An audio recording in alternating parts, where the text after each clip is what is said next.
Bismillahirrahmanirrahim. Kita lanjutkan ayat yang ketiga. A'udzubillahi minasyaitonirrajim. Alladzina yu'minuna bil ghaibi wa yuqimunas sholata. Dan orang-orang yang beriman terhadap gaib dan juga mendirikan salat. Di sini maksudnya alladzina yu'minuna bil ghaibi wa yuqimunas shalah, ai mereka beriman yang dengan sesuatu apa yang tidak kelihatan dari mereka.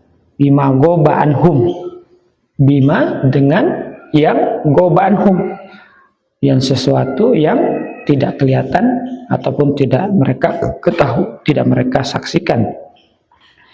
Ada dua keimanan, iman taklidi wan iman au tahqiqi ilmi. Jadi dua. Kalau iman taklidi ya percaya aja, sedangkan tahqiqi ilmi ini adalah kita betul-betul meyakininya. Nah, dua juga yang kita yakini, ada yang secara rasional dan ada secara penyingkapan. Fa innal imana kismani, sesungguhnya keimanan itu ada dua, taklidi dan tahqiqi. Wa tahqiqi, nah adapun tahqiqi itu artinya sesuatu yang benar-benar benar. Yaitu ada dua, istidlali wa kasbi. Ini kalau kita ya masih istidlali, masih berargumentasi gitu.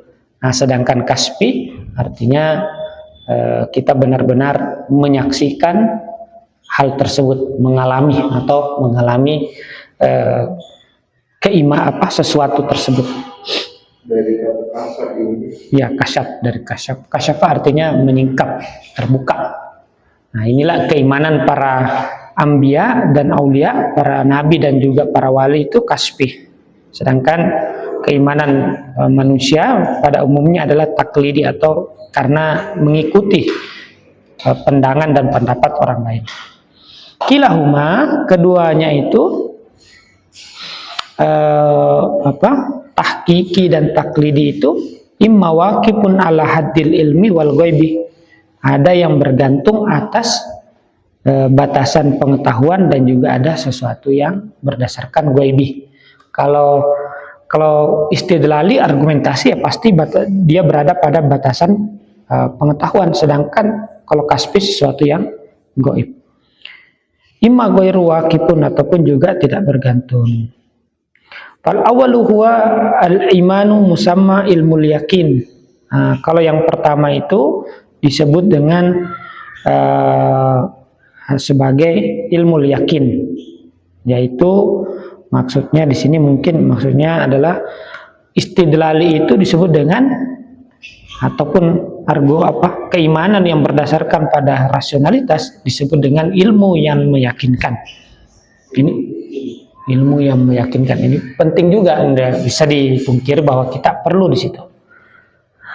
Kemudian kedua yang disebut dengan kasbi atau penyingkapan ataupun juga pengalaman langsung itu disebut dengan aini, langsung pada aini, realitas.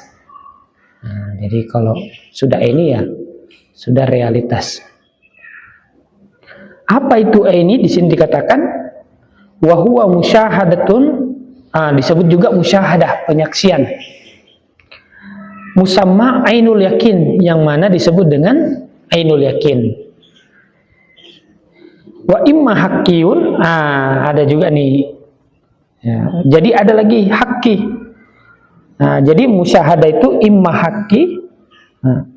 Apa itu kalau musyahadah atau penyaksian yang haqqi, yaitu yang real, sesungguhnya penyaksian yang benar-benar, dia adalah syuhudus zati, ataupun juga penyaksian secara zat langsung kepada inti, yang musamma yang disebut dengan hakul yakin ataupun juga disebut dengan hakul yakin. Ya, penyaksian ada dua, ya menyaksikan penampakan dan ada juga menyaksikan zat yang disebut hakul yakin. Wa qismani akhironi la yadkhulu tahtal iman bil ghaib. Kalau penyaksian secara aini dan yakin, ainul yakin dengan hakul yakin tidak disebutlah masuk dengan iman bil ghaib. Gak mungkin mereka beriman kepada ghaib wong sudah menyaksikan.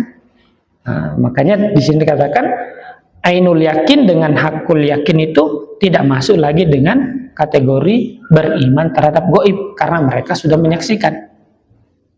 Apa tadi yang kisman? Wahwa kismani akhironi, dua bagian yang terakhir. Dua bagian terakhir itu kan la yadkhulani tahtal iman bil ghaib, tidak masuk dalam kategori iman terhadap sesuatu yang gaib ya karena sudah disaksikan. Ya. Iman bil ghaib itu yastalzimu, bahwasanya iman terhadap gaib itu melazimkan a'malal qalbiyah, harus melazimkan perbuatan-perbuatan hati. Apa itu? Allati hiya tazkiyatuh. Perbuatan hati itu atau amalan hati itu adalah tazkiyah, ya, mensucikan. Jadi kalau imam bil ghaib itu orang yang masih fase menyingkap ataupun juga mengalami kegaiban itu. Wahia tathhirul qalbi anil maili ila sa'adatil badaniyatil al-kharijiyah. Nah, ini dia. Apa itu tazkiyah? Mensucikan. Ini keren ini. Tathhirul qalbi, mensucikan hati, an mail. Mail itu condong, cenderung. Dari mail inilah lahir kata harta, malun, kan bahasa Arabnya harta kan malun. Dari mala ya milu mailan, dari kata apa itu? Condong kepada sa'adatil badaniyah, yaitu kebahagiaan badan al-kharijiyah. Dan juga mensucikan hati daripada ansyagilati, dari sibuk. Syagilah. An ikhrasi, dari menjaga sa'adatil baqiyah, yaitu menjaga kebahagiaan agar tetap langgeng. Wah, ini kan capek sekali. Capek sekali kan, berusaha kita jaga biar terus bahagia, ini kan nggak mungkin ya. Ini kan yang paling banyak membuat kita sibuk bagaimana melanggengkan kebahagiaan. Seperti minum kopi, wah bagaimana? Tapi begitulah kehidupan dunia, kebahagiaannya apa? Kebahagiaannya singkat. Syagilati an ikhrasi sa'adatil baqiyah. Jadi hati itu harus dibersihkan daripada syagilah, bersibuk. Nah, bersibuk dari apa? Menjaga kebahagiaan yang langgeng. Yang nggak mungkin lah terjadi kebahagiaan yang langgeng. Harus dijaga, hati harus mengerti ya bahwa ini tidak bisa langgeng gitu. Itulah dalam bahasa Sanskerta disebut dukkha. Dukkha itu artinya kebahagiaan yang tidak bisa langgeng. Kamu tahu bahwa ini tidak bisa membuat kamu bahagia seterusnya. Fa inna sa'adati salasun. Nah, ini bagus nih. Sesungguhnya kebahagiaan itu ada 3. Nah, qalbiyatun wa badaniyatun, ada hati, kebahagiaan badan, terus wa ma haula bainahum, wa ma haulal badani, dan hal-hal yang berkisar mengenai badan. Ya, wa ma haula, dan apa yang seputaran badan lah. Nah, sedangkan fal qalbiyah, sedangkan kebahagiaan hati itu berupa ma'rif, pengetahuan. Nah, tentu bukan pengetahuan misalnya tahu harga beras berapa, tahu harga apa gitu, nama presiden atau itu apa, tahu siapa menteri, aduh bukan sih. Maka kepala bikin pusing. Wal hikam, hikmah-hikmah.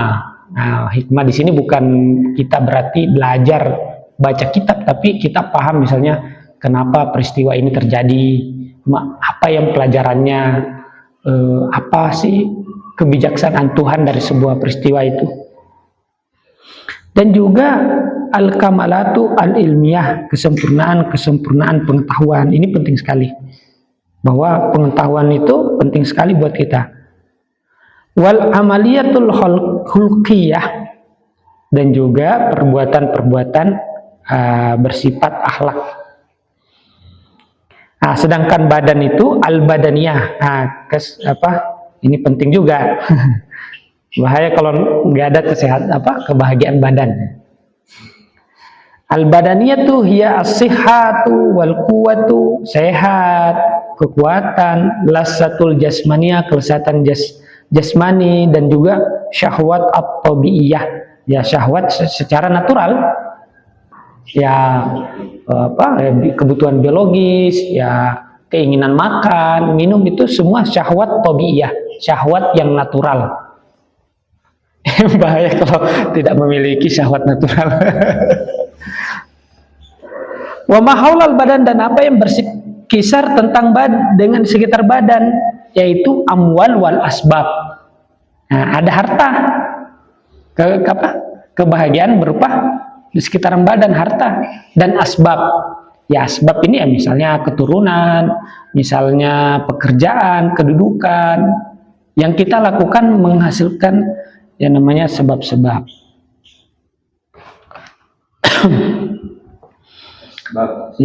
Ya, sesuatu kebahagiaan yang kita raih dengan menjadi sebab kebahagiaan. Iya, ada sesuatu yang kita buat, ada sebab kebahagiaannya.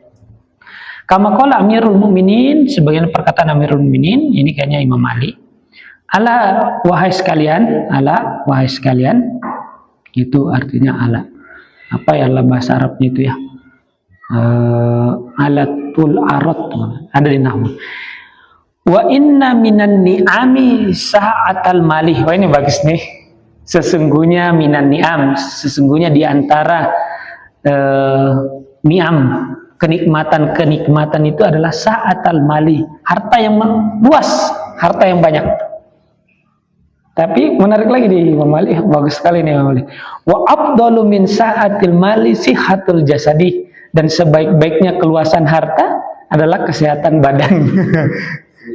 Iya, kesehatan badan. Wa taqwa qalbi, dan hati yang bertakwa. Nah, ini.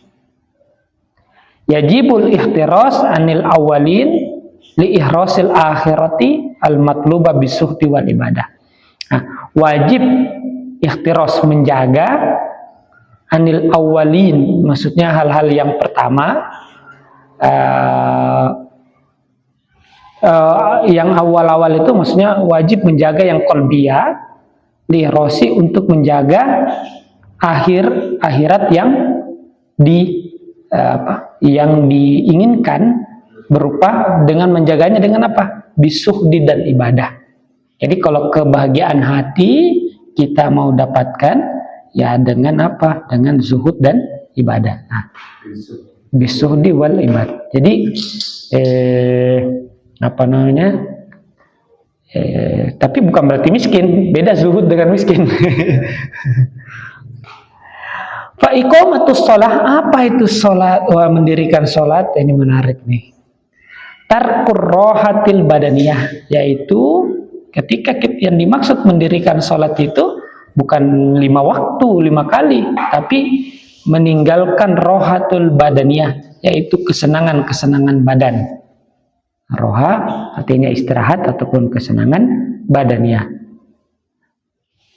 Tapi yang dimaksud ini adalah wa it'abul alatil jasadiyah, dan juga bagaimana iqamatus shalah itu adalah membuat badan itu, alat-alat jasmania, menjadi lelah. Nah, kenapa penting ini? Karena ketika alat badan kita ini enggak lelah, maka sulit bagi kita beribadah dengan khusyuk. Ibadah dengan khusyuk itu bisa terjadi kalau kita sudah punya badan ini tidak begitu aktif. Kalau terlalu aktif, wa it'abu alatil jasadiyah, dan membuat lelah alat-alat badan. Nah, itu maksud daripada mendirikan salat. Wahia umul ibadah, itulah ibu, induk daripada ibadah. Idza wujidat lam yatahur anha al-bawaqi. Jikalau di sini katakan idza wujidat, jikalau terjadi hal itu, meninggalkan rohal badan dan juga membuat alat-alat jasad itu lelah, maka idza wujidat, jikalau terjadi itu, lam yatahur anha al-baqi, maka tidak akan telat yang lainnya. Nah, maksudnya tidak akan, ini maksudnya seperti firman Allah Subhanahu wa taala, A'udzubillahi minasyaitonirrajim, innas sholata tanha 'anil fahsya'i wal munkar.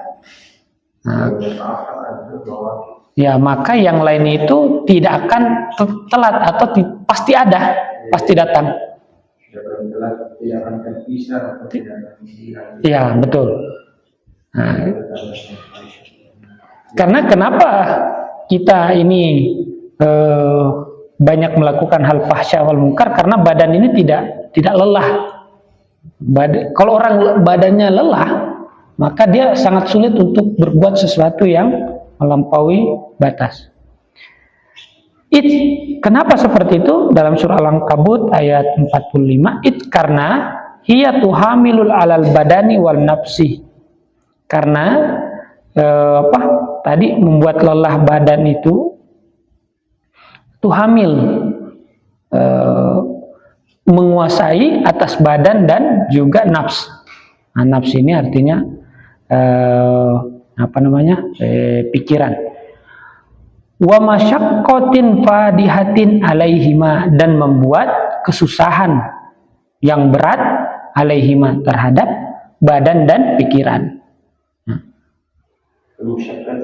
Masyaqqah itu berat, sulit. Karena ada al-ajru biqadril masyaqqah, bahwasanya pahala itu berdasarkan seberapa kadar daripada kesusahan.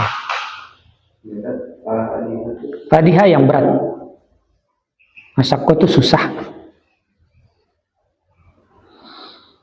Nah, itu kan tadi beriman kepada yang gaib, kemudian mendirikan sholat, sekarang kemudian berinfak. Infakul mal, nah ini menarik. Infakul mali huwal i'rad anis sa'adatil khorijiyah. Nah ini dia, beda definisinya. Jadi berinfak itu pada dasarnya adalah bagaimana kita i'rad, berpaling dari kebahagiaan yang di luar, kebahagiaan yang bersifat eksternal, al-mahbubah yang kita cintai, ila nafsi yang dicintai, kepada pikiran kita suka atau diri kita suka, yang disebut dengan zuhdi. Nah, zuhud. Fa innal infaq, sesungguhnya infak itu rubbama kana asyaddu 'alaiha min baslir ruh. Sesungguhnya infak itu ya bisa jadi, rubbama bisa jadi, kana asyaddu 'alaiha. Sesungguhnya karena itu bisa jadi karena lebih asyaddu, lebih kuat, 'alaiha terhadap jiwa itu, daripada min baslir ruhi, daripada basli ruh. Basal itu melelahkan ruh, liluzumi syih ya. Saya nggak ngerti apa maksudnya, nanti saya boleh lihat. Walam yaktafi bil qadri, tapi tidak cukup dengan sekadar kadar. Ini kemudian lanjutannya. Oh ya, insyaallah pada pertemuan saja kita lanjut. Ya. Alhamdulillahi rabbil alamin. Sudah sampai selesai ayat kedua.